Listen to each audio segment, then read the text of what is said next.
Welcome to Truly Scary High School Stories. Smash like and subscribe to tread the thin line between reality and the surreal. Let's begin our eerie expedition. Westlake High School, shrouded in the orange hues of twilight, held secrets.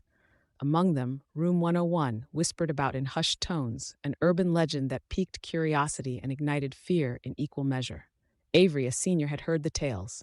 Students who entered after the final bell never emerged the same, if at all. She'd always brushed them off as mere ghost stories. That is, until Jordan disappeared. Jordan, her confidant, her anchor in the often tumultuous sea of high school life, had been given detention for a prank gone awry. It was supposed to be harmless, an hour in room 101 after school. But as the sun dipped below the horizon that day, Jordan didn't reappear. The next morning, it was as if he had vanished into thin air. Teachers skirted questions with practiced indifference. Fellow students seemed unnervingly oblivious to his absence. Avery, however, refused to let go. Jordan existed. He mattered. Days turned into restless nights, scouring the internet for anything that might explain the phenomena of Room 101. It was during one of these late-night sessions, buried under a stack of online forums and dubious blog posts, that Avery discovered a mention of an old journal belonging to a student who had vanished decades ago under eerily similar circumstances.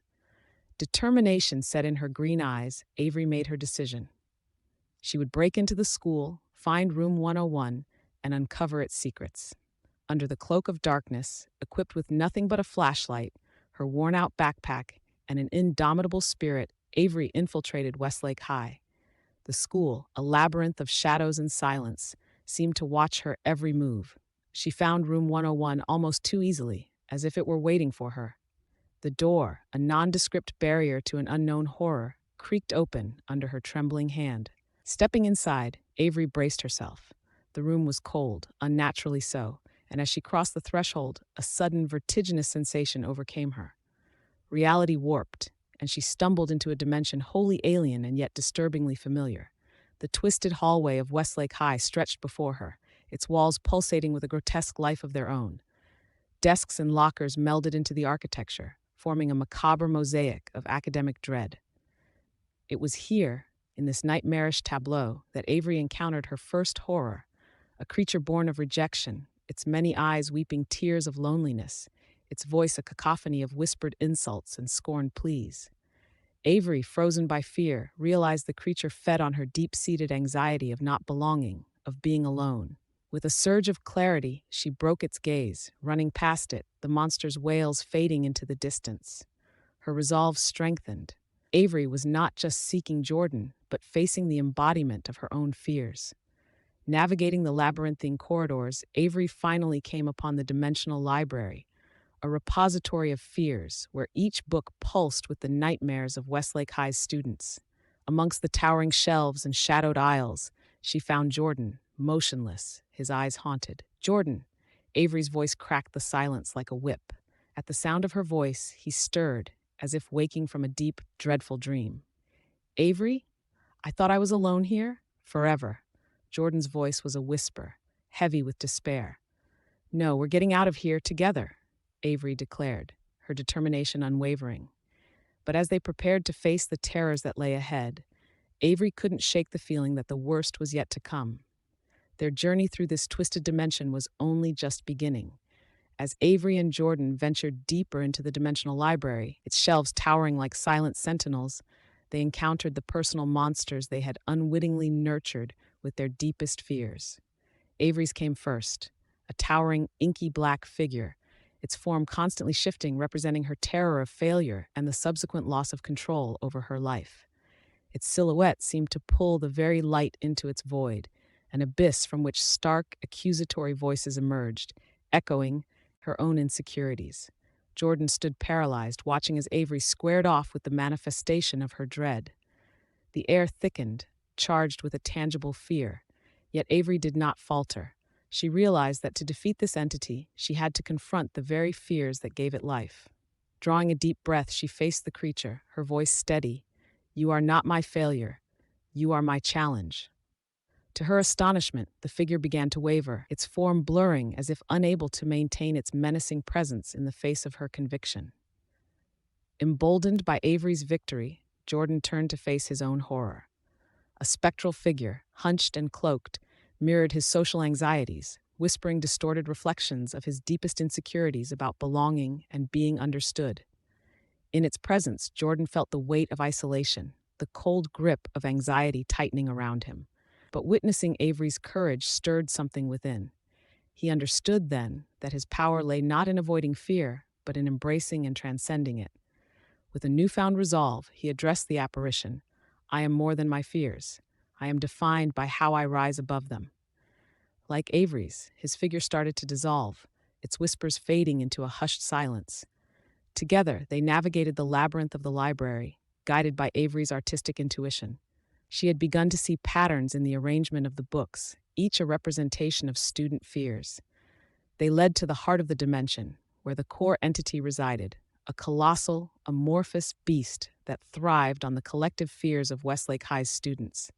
It pulsated with a dark energy, a living nightmare that sought to ensnare Avery and Jordan in its eternal torment. The confrontation was inevitable. The air crackled with a palpable dread as they faced the entity, its form too horrific to fully comprehend. But they were not the same students who had entered room 101. Through confronting their fears, they had unearthed a strength neither knew they possessed. Avery, her resolve fortified by each overcome fear, approached the entity. You thrive on our insecurities, but they no longer control us, she declared, her voice echoing through the library. As if in response, the entity writhed, its form fluctuating wildly as it tried to intimidate them with manifestations of their worst nightmares.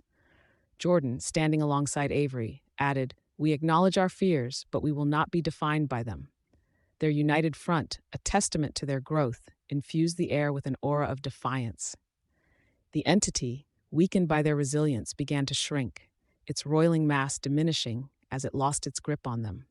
Avery and Jordan watched as the terror that had seemed insurmountable dissolved into wisps of shadow, leaving behind a profound silence. In that moment, they understood. They had not only confronted the manifestations of their fears, but had also faced the parts of themselves that had given those fears power. And in doing so, they had found the strength to break free from the entity's hold, paving the way for their escape from the twisted dimension. With the core entity defeated and their fears acknowledged, if not entirely vanquished, Avery and Jordan made their way back through the labyrinth of the dimensional library, the oppressive atmosphere dissipating around them.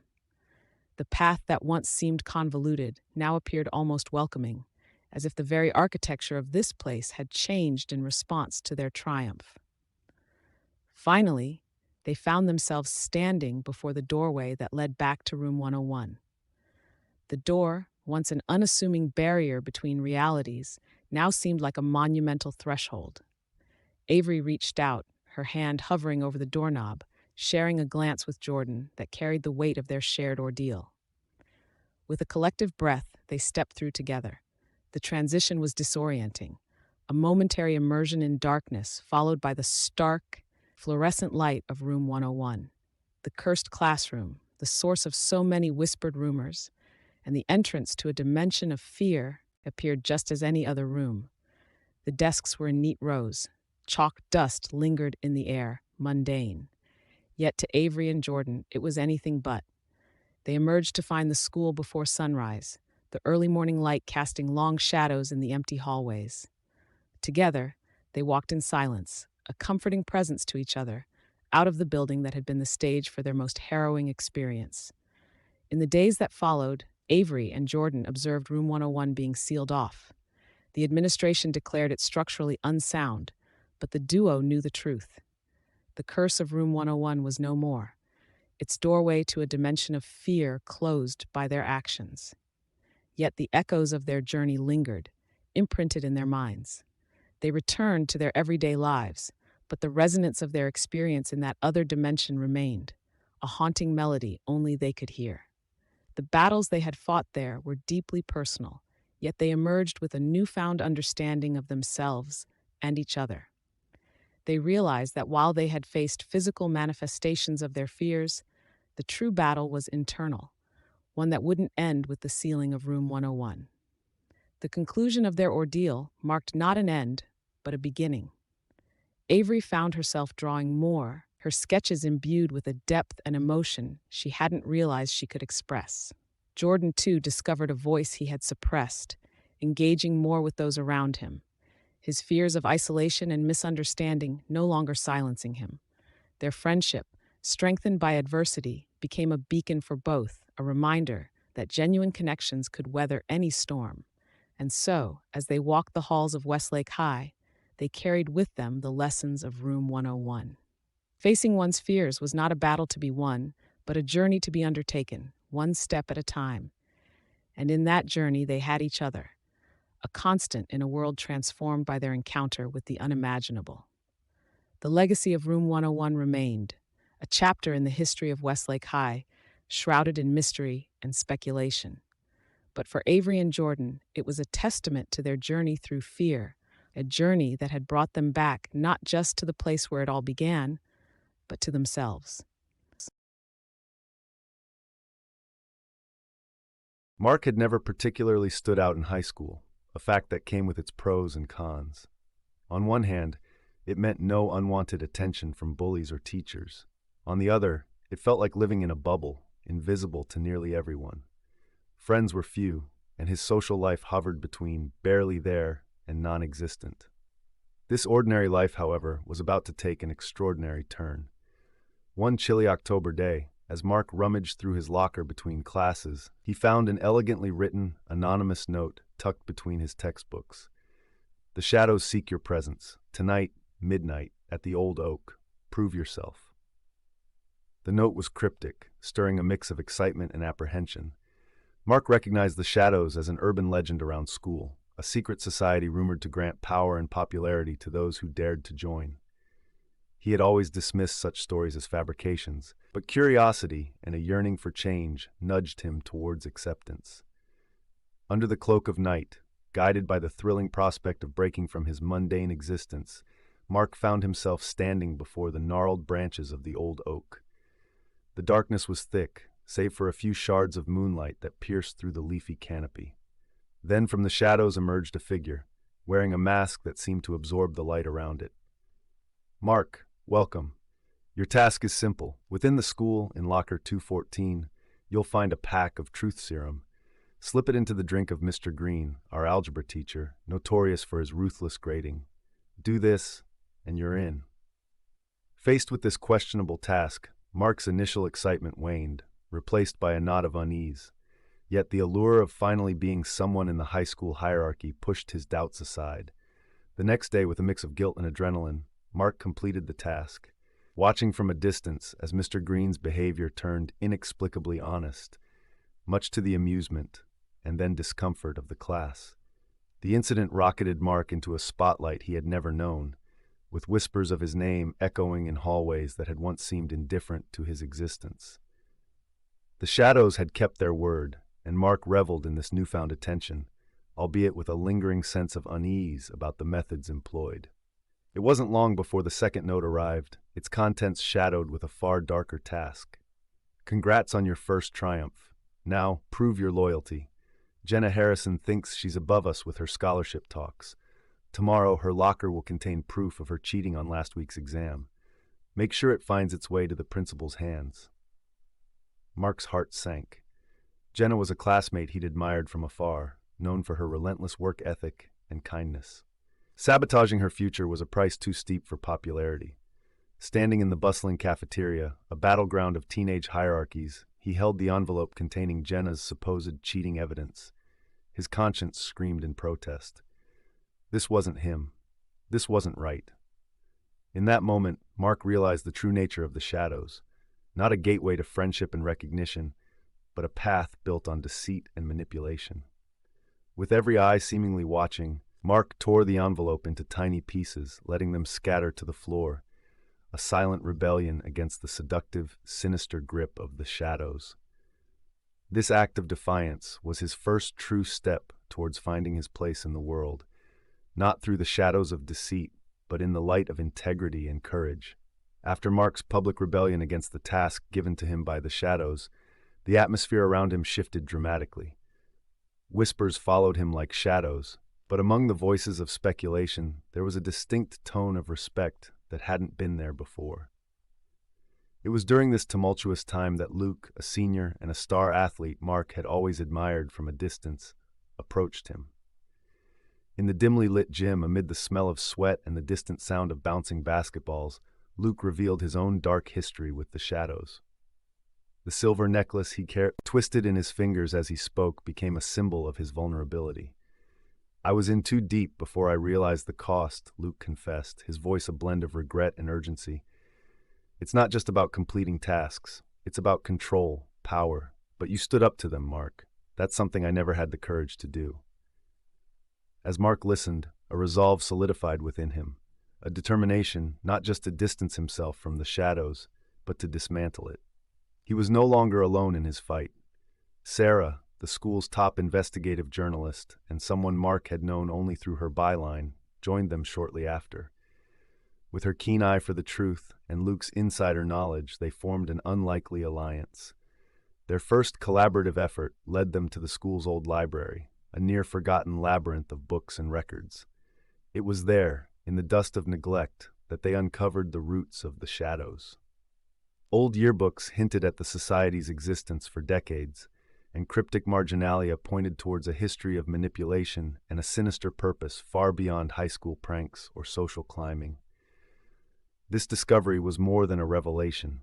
It was a declaration of war against the students and the ethos the shadows thrived on. But their growing sense of righteousness and unity was met with an equal force of retaliation. It wasn't long before Mark became the subject of a dangerous task himself, turned from player to pawn in the society's cruel game. The task, delivered by an unmarked, ominous letter, was clear. Walk away from Sarah and Luke, abandon your crusade, or face dire consequences. Instead of deterring him, the threat only fueled Mark's resolve. It was a stark reminder of what was at stake, not just their futures, but the safety and integrity of the entire student body. Their perseverance led to an inevitable confrontation. Hidden in plain sight, the operational heart of the shadows was a room known only to its members, located beneath the school's oldest building. It was here that Mark, Luke, and Sarah faced the society's leaders in a tense, clandestine meeting. Lit only by flickering candles, the room palpitated with the energy of countless secrets. Armed with evidence of the society's historical malpractices and a voice recorder hidden in Mark's sleeve, they demanded an end to the manipulations and threats. The leaders, masked and cloaked, responded with laughter, underestimating the trio's determination and the extent of their knowledge. It was a standoff not of physical strength, but of moral wills. Mark, once an invisible junior, stood at the forefront, no longer an aimless teenager, but a driven young adult fighting for justice. The meeting ended with veiled threats from the leaders, but the trio emerged undeterred, a step closer to exposing the shadows' grasp on the school. This confrontation solidified their bond and purpose. They were no longer fighting just to escape the clutches of a high school secret society. They were battling for the soul of their school, armed with the truth and a newfound courage. The final act of defiance against the shadows required more than just courage. It demanded a strategic precision that Mark, Luke, and Sarah had been meticulously planning. Their opportunity came with the society's annual final gathering, a night where its influence and power were displayed in full force, hidden beneath the guise of an extravagant underworld masquerade. The trio's plan was clear: invade the gathering, expose the leaders and their manipulative deeds to the authorities, and dismantle the shadows once and for all. Mark, with the voice recorder still securely tucked in his sleeve, felt a weight in his heart. This wasn't just about ending a dangerous game. It was about reclaiming their lives and those of future students from the clutches of an unseen enemy. Guided by Luke's inside knowledge, they navigated the school's secret passages that led to an underground chamber, a space that echoed with whispers of the past and the laughter of the unaware. As they stepped into the chamber, hidden among the crowd of masked attendees, the air thickened with anticipation and the imminent sense of a story reaching its climax. The meeting commenced with the society's leaders, their identities hidden behind ornate masks, boasting of their exploits and the future they envisioned under their dominion. Mark felt a surge of anger and determination as he listened to their twisted vision of control and influence. It was then, amidst the echoing cheers, that Mark, Sarah, and Luke made their move. With a signal from Mark, the lights suddenly dimmed, casting the room into a momentary darkness. When they flickered back to life, the trio stood unmasked at the center of the chamber, the evidence of the society's misdeeds playing aloud for all to hear. The leaders, caught in the act, were revealed as prominent figures of the school's staff and senior students, their identities exposed to the police waiting just outside the chamber. The fallout was immediate and far-reaching. The Shadows was disbanded, its members facing varying degrees of retribution for their involvement. The school underwent a transformation in the weeks that followed, with new policies and a collective vow to ensure such a society could never take root again. In the quiet aftermath, as the school courtyard began to fill with the sounds of a normal day, Mark, Luke, and Sarah took a moment to reflect on their journey. They had come out of this battle not just as survivors, but as victors, their bonds strengthened by the trials they had faced together. The scars they bore were real, but so was the sense of accomplishment and the knowledge that they had made a difference. As they walked together through the hallways, once a battleground of their fight, they wore their scars as badges of honor. The whispers that followed them now spoke not just of their courage, but of the change they had brought about. Their final act had not only shattered the grip of the Shadows, but had also illuminated the corridors of their school with the light of truth and integrity. Mark, once an invisible junior longing for recognition, had found his place not in the adulation of his peers, but in the respect and camaraderie of true friends. As they stepped out into the daylight, leaving behind the dark halls of their past, they faced the future with a sense of hope and a conviction that together they could face anything. The end of the Shadows marked not just the close of a dark chapter, but the beginning of a new narrative, one where the real power lay not in secrecy and manipulation, but in the strength of unity and the courage to stand up for what is right. In the dim glow of his digital alarm clock, Nathaniel lay awake, the numbers 332 staring back at him like a cryptic omen. The hum of silence enveloped his room, a stark contrast to the tumultuous day that lay ahead. High school, with its labyrinthine social hierarchies and relentless academic pressures, was a battleground he navigated daily, armed with nothing but his wits and a sharp pen. As editor of the school newspaper, Nathaniel had earned a reputation for his incisive editorials and unwavering pursuit of the truth. But nothing in his journalistic endeavors had prepared him for the enigma that was about to unfold. As the clock blinked to 3:33, his phone buzzed, shattering the nocturnal peace. A message from an unknown number awaited him, its content a simple URL accompanied by a cryptic note. "Watch closely. Today will unfold as never before." Skepticism was Nathaniel's default stance, honed through years of debunking schoolyard rumors and challenging the administration's opaque decisions. Yet, curiosity, that indomitable force, propelled him out of bed and towards his computer. The link led to a grainy, amateurish broadcast predicting a peculiar incident, a minor yet specific mishap involving the school cafeteria's infamous meatloaf and the unfortunate mishap of the school quarterback. Nathaniel chuckled. It was probably a prank, he thought, but as he walked the hallowed halls of Willow High later that day, he couldn't shake off a deep-seated sense of foreboding. In the cacophony of the school cafeteria, Nathaniel found himself inexplicably drawn to the scene described in the broadcast. There, amidst the clatter of trays and the din of adolescent chatter, the prediction unfolded with uncanny precision. The school quarterback, in all his boisterous glory, slipped on an errant piece of meatloaf, flinging his tray into the air and sending its contents crashing down in a spectacle of juvenile hilarity and second-hand embarrassment. The incident, trivial to an outsider, struck a chord with Nathaniel. It was a stark reminder of the fragile veneer of control that governed their lives. If such a mundane event could be predicted with such accuracy, what else lay within the realm of possibility? Fueled by a blend of intrigue and skepticism, Nathaniel enlisted the help of his closest allies. Laia, with her tech-savvy prowess and penchant for hacking, was the first to join his quest. Together, they pored over the digital breadcrumbs leading back to the mysterious broadcast, deciphering encryption and tracing IP addresses in the dimly lit expanse of the school library. Their investigation uncovered a pattern linking these broadcasts to a clandestine group of elite students known for their influence and affluence. As they delved deeper, Marcus, ever the loyal confidant, joined their ranks, injecting much-needed humor and perspective into their increasingly perilous endeavor. Together, they formed an unlikely trio, bound by a shared commitment to unearth the truth behind the broadcasts, unaware of the shadows that loomed just beyond the periphery of their understanding. Their investigation, while still in its nascent stages, had already begun to ruffle feathers. Whispers of their inquiries echoed through the hallowed halls of Willow High, catching the attention of unseen watchers.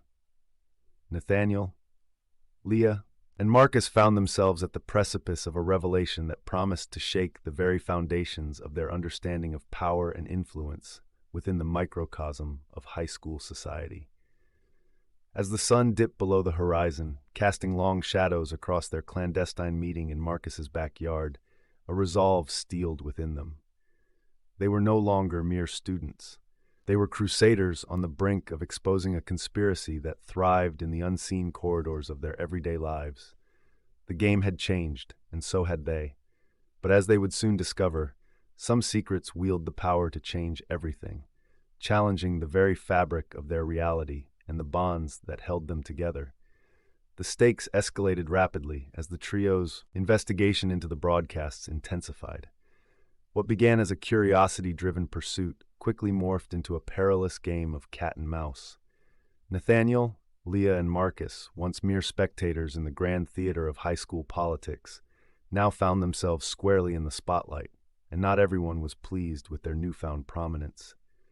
One evening, as they gathered around Marcus's backyard fire pit, their phones simultaneously buzzed with the ominous chime of an incoming message. It was another broadcast, but this one was different, painfully personal. Nathaniel's secret anxieties about his future, Laia's hidden struggles with her self-identity, and even Marcus's fears for his sister's health were laid bare in a cruel twist of voyeuristic exhibitionism. The message was clear: back off, or the entire school would be privy to their vulnerabilities. The air grew thick with tension as they processed the gravity of the threat. The broadcasts, once a curious anomaly, were now a sinister force intent on keeping its machinations shrouded in secrecy. The trio realized that their investigation had veered into dangerous waters, stirring the ire of those who lurked in the shadows of Willow High's elite. Despite the palpable fear that clung to them like a second skin, Nathaniel, Leah, and Marcus refused to be cowed into submission. Marcus, with a wry smile that belied his nervous energy, quipped about them being officially too cool to ignore now.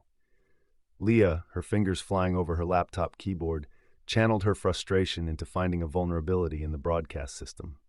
Nathaniel, for his part, felt a resurgence of purpose, a determination to bring the truth to light, regardless of the personal cost. Their resolve was put to the test when they encountered the elite group responsible for the broadcasts in a secluded school hallway. The confrontation was charged with hostility, the air crackling with unspoken threats. Nathaniel stood his ground, his voice steady despite the adrenaline coursing through his veins, as he demanded an end to the manipulative broadcasts. But the elite students, accustomed to wielding power without consequence, merely sneered, tossing vague threats and warnings like grenades designed to intimidate and scatter. Undeterred, Nathaniel, Leah, and Marcus doubled down on their efforts to hack into the broadcasting system. Leah's bedroom served as their command center, a labyrinth of cables and screens casting a neon glow over their determined faces. It was here, in this haven of technology and teenage rebellion, that they made a breakthrough. Leah, with a triumphant whoop, announced she had found a backdoor into the broadcast system, an exploit they could use to turn the tables on their tormentors. As they prepared to execute their counterstrike, the weight of their actions pressed down on them. They were about to expose the dark underbelly of their school's social hierarchy. to shine a light on the manipulations and machinations that thrived in secrecy. It was a moment of profound realization. They were no longer playing a game. They were waging a war for the soul of Willow High. The plan was simple, yet audacious.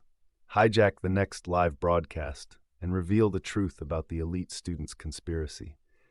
As they set their plan in motion, the computer lab transformed into the stage for their rebellion. Nathaniel, Leah, and Marcus worked in perfect sync, their individual strengths coalescing into a formidable force.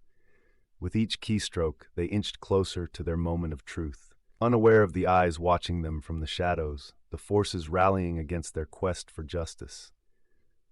As the broadcast went live, the trio held their breath, the gravity of their actions settling over them like a cloak.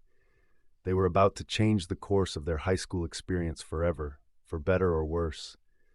The air in the computer lab was electric with anticipation as Nathaniel, Leah, and Marcus prepared to unveil the truth in a counter-broadcast. Leah's fingers danced over the keyboard, breaching the final layer of security while Nathaniel readied his notes, and Marcus kept a vigilant watch at the door. It was a moment they had all been building towards, the climax of their collective courage and tenacity. As the broadcast began, Nathaniel's voice filled the airwaves, steady and compelling. He detailed the manipulations and secrets of the elite group, exposing their schemes with irrefutable evidence that Leah had extracted from their own digital footprint. The revelations cascaded like dominoes, each new truth landing with the force of a meteor, shattering the illusions of harmony and order that the elite had so meticulously crafted. Around the school, students paused, their attention riveted to screens broadcasting Nathaniel's revelations. The elite group, caught unawares, scrambled to contain the fallout, but their secrets were too far flung, their control irrevocably compromised. As Marcus broadcasted the reactions live, the wave of accountability was palpable, washing over the school with a cleansing fury. The aftermath was a maelstrom of emotions and reactions. The elite students faced a reckoning from their peers and the administration, their influence waning like a twilight shadow. Nathaniel, Leah, and Marcus, meanwhile, navigated the complex waters of their newfound status. They were hailed as heroes by many, but the victory was bittersweet. The trio had exposed not only the corruption within their school, but also the vulnerabilities within themselves, laying bare their secrets for all to see. In the days that followed, the school auditorium became the venue for a series of confrontations and confessions. Nathaniel, Leah, and Marcus stood at the forefront, their unity unbroken even as they dealt with the personal repercussions of their actions. They had not emerged unscathed, but their resolve had only been strengthened by the trials they had endured. The broadcasts came to a stop, the network of manipulation dismantled. A sense of normalcy began to return to Willow High, though the scars of the incident remained. Nathaniel, in a quiet moment of reflection, realized the depth of their impact. They had challenged the status quo, advocating for truth and integrity over deceit and control. Their actions had sparked a transformation within the school, fostering a community that valued transparency and accountability. As Nathaniel walked the familiar halls of Willow High, he understood that their experience was a testament to the power of unity and the indomitable spirit of youth.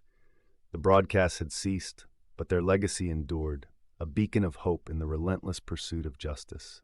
Leah, Marcus, and he had truly changed the course of their high school experience, not just for themselves, but for every student who walked the halls of Willow High. In the end, Nathaniel realized that their journey was a poignant reminder of the complexities of truth, the nuances of bravery, and the enduring strength of friendship. The trio had faced their darkest fears and emerged victorious, forever altering the fabric of their lives and the history of their school. Willow High would never be the same, and neither would they. Sophie's first day at Westlake High was like stepping into a meticulously scripted play where everyone knew their lines but her.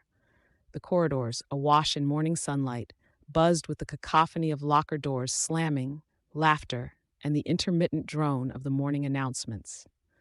Sophie maneuvered through the sea of students with practiced ease, a byproduct of being the new kid more times than she cared to count. Her green eyes, bright with a mix of anxiety and curiosity, surveyed her surroundings, desperately seeking a landmark in the shifting sands of high school social geography. She found temporary refuge in the corner of the school library, a space filled with the scent of aged paper and whispers. It was here, hidden behind a stack of historical fiction, that Sophie first encountered the whispers of Westridge. Two girls, their voices low and tinged with malice, were discussing a fellow student, Tyler, with an intensity that caught Sophie's attention. "He won't know what hit him," one of them murmured, a sinister satisfaction lacing her words. Sophie shook off the uneasy feeling that crept over her, attributing it to the usual high school cruelty. The following day, through a throng of hushed voices and pointed fingers, Sophie witnessed Tyler's precipitous fall from grace. A scandal, whispered into existence by unknown lips, had snatched away his scholarship and his future. The precision of the event, mirroring the whispered prophecy, rooted a chilling suspicion in Sophie's mind. Could words wield such devastating power? Determined to lean away from her instinct to fade into the background, Sophie's curiosity morphed into a resolve. She needed allies. Her gaze met Mark's across the crowded cafeteria.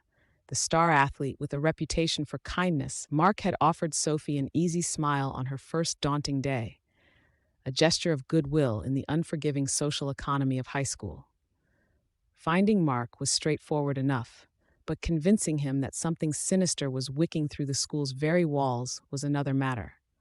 Under the flickering fluorescence of the school's cafe, Sophie laid out her observations. Mark, his blue eyes reflecting the gravity of her words, was intrigued more by the earnestness in Sophie's voice than by the tale itself. He agreed to help, more for her sake than out of belief. Lily's allegiance came as a surprise. Known for her sharp wit and sharper intelligence, Lily was a self-professed history buff with an uncanny ability to unearth the forgotten and the overlooked. They found her tucked away in a quiet corner of the science lab, her pink hair a vibrant declaration of independence in the sterile environment. With a combination of logic, persuasion, and a healthy dose of undeniable evidence, Sophie and Mark presented their case. Lily's keen eyes sparkled with interest beneath her glasses. "History is full of unexplained phenomena," she mused, her fingers drumming on a pile of ancient texts. "Count me in." United by curiosity and an undercurrent of fear, Sophie, Mark, and Lily delved deep into the whispered heart of Westridge High. Together, they were determined to uncover the truth behind the power that whispered calamity into reality, setting the stage for a confrontation with an unknown darkness. Sophie, once a silent observer of her own life's play, was scripting a new narrative, one that braved the shadows to seek the light. The trio's after-school investigation led them to the oldest part of Westridge High, a neglected wing that time and renovation had forgotten. The air was thick with dust, carrying the scent of decay, a pungent reminder of the century-old stones that formed the foundation of the school. It was here, amidst the shadows of the past, that they discovered the symbol that would forge the path forward in their quest. Carved into the wooden frame of an ancient doorway, hidden behind layers of peeling paint, was a symbol none of them recognized, a circle bisected by a line, with intricate runes etched along its perimeter. Mark brushed away the dust, revealing the detailed carvings. Lily's excitement was palpable as she delved into her backpack, retrieving a dog-eared book on ancient symbols. Flipping through the pages with an urgency fueled by the thrill of the hunt, she stopped abruptly, her finger pointing at a matching illustration. The text described it as a seal used to bind and control entities beyond human understanding. As they stood in the dim light, the implications of their discovery cast a heavier shadow than the dusk creeping through the broken windows. They were no longer dealing with mere rumors and high school gossip. They were unearthing secrets that tethered the supernatural to the very heart of Westridge. Their research took them beyond the confines of the forgotten wing, into the depths of the local library's history section. There, amongst ancient newspaper clippings and dusty tomes, they uncovered tales of Westridge's founding, stories that spoke of a pact with a mysterious entity. The founders had sought power and prosperity for their fledgling community, engaging in rituals that blurred the lines between malice and ambition, fear and respect. The revelation of the school's dark origins was a turning point. The entity that whispered tragedies into reality was not a recent phenomenon, but rather a malevolent presence that had been woven into the very fabric of Westridge since its inception. This entity, once bound by the seal they had discovered, seemed to have broken free, its influence growing unchecked throughout the years. With each piece of the puzzle falling into place, the weight of their discovery pressed heavily upon them. They were no longer fighting to unravel a mystery. They were battling to reseal an ancient evil that threatened to consume their lives and the very soul of Westridge High. Armed with knowledge and a growing sense of urgency, Sophie, Mark, and Lily prepared for the confrontation ahead. They had uncovered the foundation of the whispers that wove through the halls of Westridge, an entity that thrived on chaos and fear. Now, they needed to find a way to bind it once more, to silence the whispers before they spelled ruin for everyone connected to the school. The task was daunting, but the strength they found in each other, in the unity of their purpose, fortified their resolve. They were ready to face the darkness, to stand against an evil that sought silence through whispers. In the abandoned classroom that served as their makeshift war room, Sophie, Mark, and Lily spread out their accumulated knowledge like generals plotting their final offensive.